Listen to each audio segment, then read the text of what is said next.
La raison d'être d'Alto est partie en fait de contraintes de site. Il faut se rendre compte que Alto, on est parti entre une surface de entre 600 et 700 mètres carrés au sol, ce qui est rien du tout pour porter une tour comme Alto. C'est pas forcément la tour la plus haute, dont acte, elle fait à peu près 152 mètres de haut pour être précis d'ailleurs, mais c'est quand même une des tours les plus charmantes. Et donc de ces contraintes de site, on en a sorti effectivement une architecture des courbes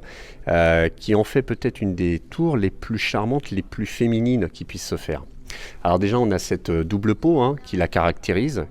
qui va effectivement lui donner, je pense, une image forte dans l'avenir du site de la Défense. Et il y a effectivement toute cette caractéristique, donc tout en rondeur, tout en courbe, plus évasée, parce qu'effectivement, on sort, comme je vous l'ai dit, d'un timbre-poste. On part de 600 mètres carrés pour arriver à près de 1700 mètres carrés sur le dernier niveau. Alto étant une tour livrée en blanc, comme tout le monde sait, on a été très soucieux d'aller chercher le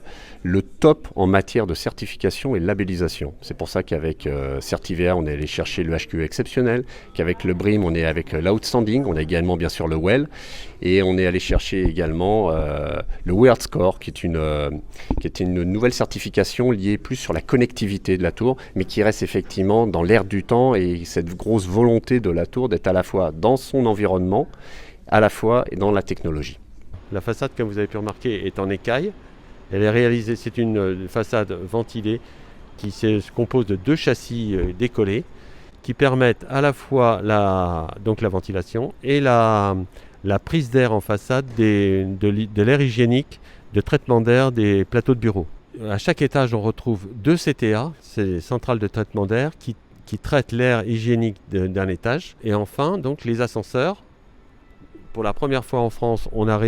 fait réaliser par la société Otis ce qu'on appelle des double decks, c'est-à-dire 2 cabines associées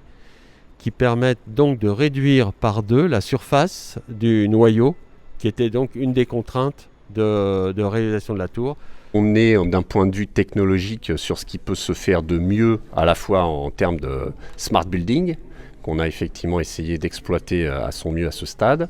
plus tout le confort que peut apporter effectivement une tour moderne, à savoir la conciergerie, un wellness situé au 23e niveau, un auditorium avec sa surface vitrée au R+5, des terrasses conséquentes au niveau 36 et 37, plus de 300 mètres carrés environ, et un rooftop potentiel avec effectivement tout ce qui va de pair avec une tour moderne, comme les services de restauration de différents types. On en retrouve au R+2, plus classique, mais un food court également au R23, ainsi que des cafétérias qui pourront effectivement apporter un complément, plus une restauration sur le parvis au niveau de la terrasse de la place Zaha Hadid, nouvellement créée.